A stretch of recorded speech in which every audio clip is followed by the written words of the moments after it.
In the dense forests of northern Maine lies a small, forgotten settlement called Pine Creek.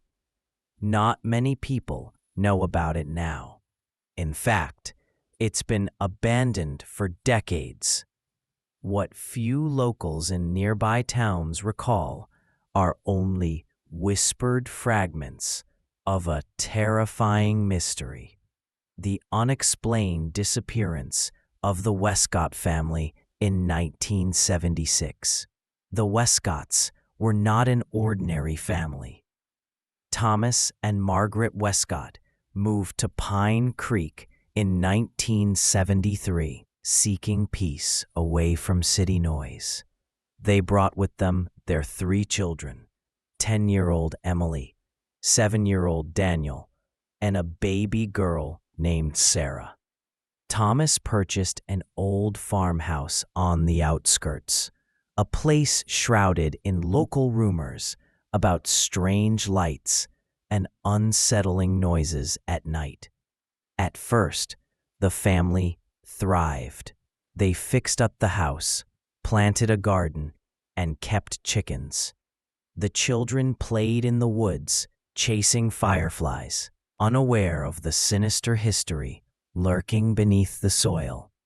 But things began to change during the second winter. Locals noted the family grew withdrawn. Margaret stopped visiting the general store. The children, once lively and playful, no longer appeared at the edge of the woods. Strange sounds were reported by neighbors living miles away. Disembodied whispers, a woman sobbing, and on some nights, the distant ringing of a bell. Then, one snow-covered morning, a passing postman found the house eerily silent. The front door was ajar, a single trail of footprints in the snow leading deep into the forest, then vanishing. Inside the house, breakfast was left uneaten. A fire still smoldered in the hearth. Baby Sarah's crib was empty. The sheriff organized a search party, scouring the woods for days. No trace was ever found. What disturbed them most were the symbols drawn in ash around the property, circles with strange runes, and a single word scrawled on the barn door: return. An old diary belonging to Thomas was discovered in the attic. The final entries became increasingly incoherent. She calls from the shadows. Emily sees her too. I hear the bell. The roots know. The forest remembers. We cannot leave. No bodies were ever recovered. No sign of struggle. The house remains standing, slowly decaying. But locals swear some nights the windows glow faintly. If you stand by the tree line, you might hear the distant sound of a bell and a woman's soft weeping. To this day, no one dares to enter Pine Creek after dark. Whispers in the cornfield, in the dimming twilight of Greenwillow, a town where the corn grew taller than men and the wind carried old songs. The town's oldest story lived on, one of terror, loss, and unspeakable whispers. It all began with the disappearance of the Mather family in 1934. Jacob Mather was a farmer known for his stern face and kind heart.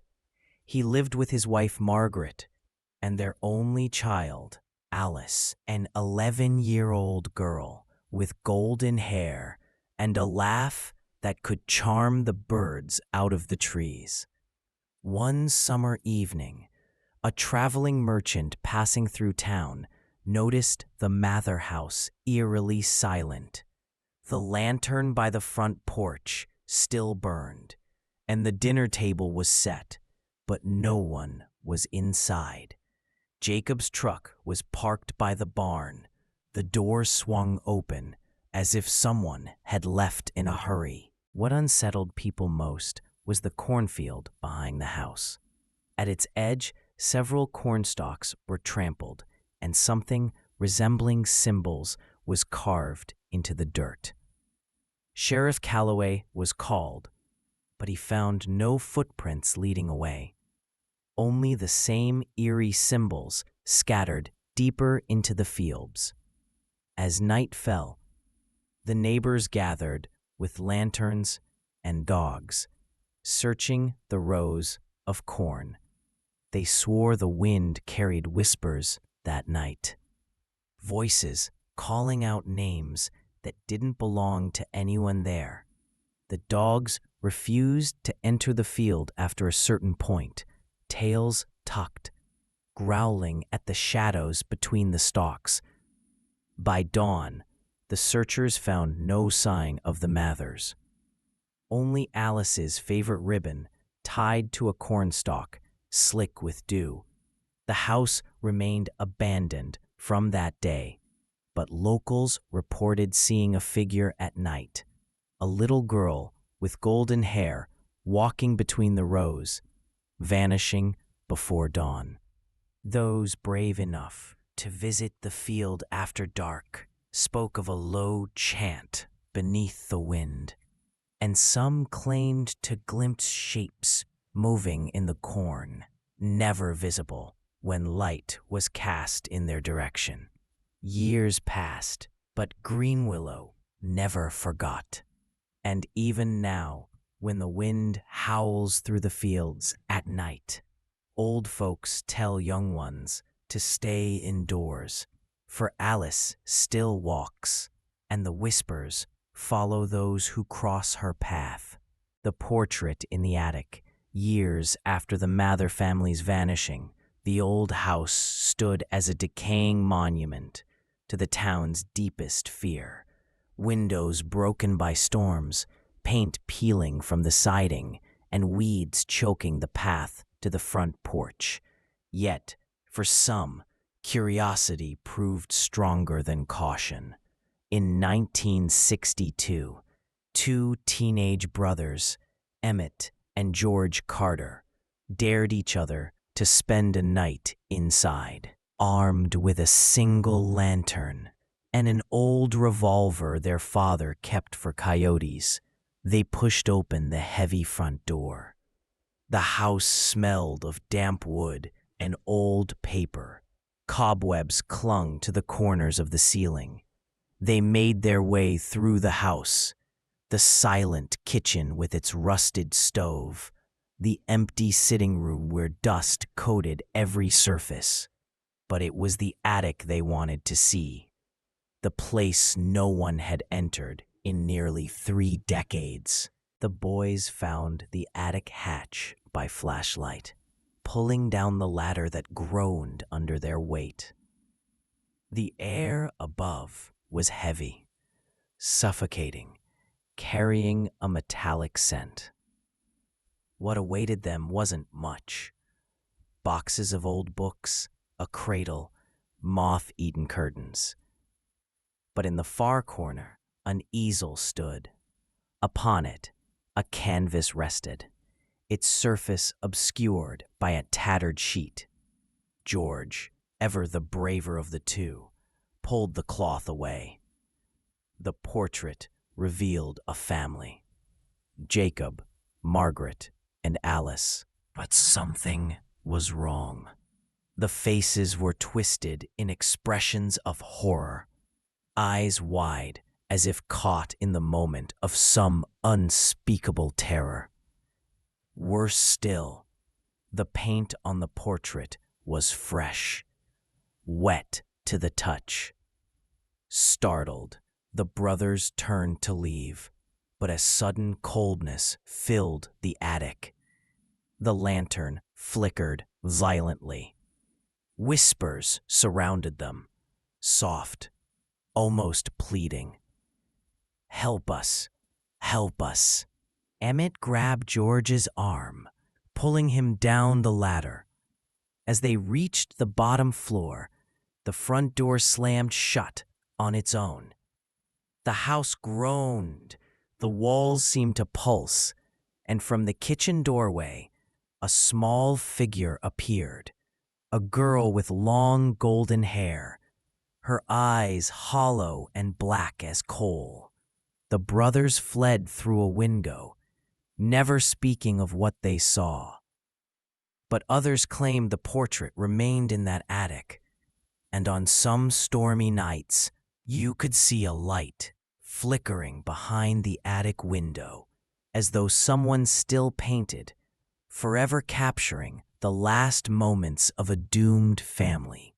The disappearance of the Carter brothers after the terrifying night in the old Mather House attic. Emmett and George Carter returned home, shaken but alive. Yet the shadows of that night clung to them like a curse. Days passed, and the brothers became increasingly withdrawn. Emmett stopped talking altogether, and George's eyes carried a haunted look, as if he saw things no one else could. They refused to discuss what happened, retreating into silence. One evening, their mother found them sitting on the porch, staring blankly into the dark woods beyond the town's edge. She asked gently what was wrong, but they only whispered, "They're coming." That night, the brothers vanished. Their disappearance sent shockwaves through the small town. Searches combed the forests and fields, but no trace was ever found. No footprints, no belongings, nothing but a faint chill in the air where they were last seen. Locals whispered that the house had claimed 2 more souls, that the portraits in the attic had trapped the Carter brothers forever in a spectral nightmare. Some claimed to hear 2 boys' laughter echoing on windless nights near the old property. A year later, a hunter discovered a small wooden box near the house foundation, the warning from the widow. Years passed since the Carter brothers vanished, but the dark shadow over the town only deepened. One autumn evening, a mysterious woman arrived in town. She was known simply as the Widow Clark, dressed in black from head to toe, with eyes that seemed to pierce the soul. She visited the local tavern and spoke to anyone who would listen. Her voice was soft, but carried a strange urgency. "I know the house's secret," she whispered. "It's not just the walls that trap you. It's the souls that never found peace. The house feeds on fear, but worse, it feeds on regret." The townsfolk, curious but wary, pressed her for more. She told a chilling story about her own family, lost to the cursed home decades earlier. "My husband went in to face the darkness," she said, voice trembling. "He never came back. I've spent my life trying to warn others, but no one believes the widow." She handed the mayor an old journal bound in cracked leather. "This belonged to my husband. It's the only proof that the house's curse is real." The mayor reluctantly opened the journal and began to read. The pages detailed ancient rituals, dark pacts made long ago by the town's founders, and the sinister spirit said to dwell beneath the house. "If you ever hear your name called a midnight ritual." That night, a thick fog rolled over the town, swallowing the narrow streets and creeping into every corner. The Carter house, silent and foreboding, seemed to pulse with an unnatural energy. A group of brave, or perhaps foolish, young men decided to confront the curse once and for all. They planned to perform the ritual described in the widow Clark's husband's journal, hoping to break the dark spell binding the house. As the clock struck midnight, they gathered in the dimly lit attic. Flickering candles cast long shadows across the peeling wallpaper and dusty floorboards. The oldest of them, Tom, began chanting the strange words inscribed in the journal. The air grew heavy, thick with a scent like burnt wood and cold earth. Suddenly, a chilling whisper echoed through the room. "Leave, now." But they pressed on. A cold wind swept through the attic, extinguishing the candles. The temperature dropped sharply, and unseen hands seemed to brush against their skin. One by one, the men felt a growing dread, as if invisible eyes were watching. Then, the attic window slammed open with a violent crash. A figure appeared, pale girl with hollow eyes, clutching a ragged doll. Her lips moved, whispering a name none dared to repeat. One of the men screamed and ran, only to vanish into the mist outside. The others scrambled to follow, but the house's door slammed shut with a thunderous bang. Inside, the whispers grew louder, laughter echoing from the shadows.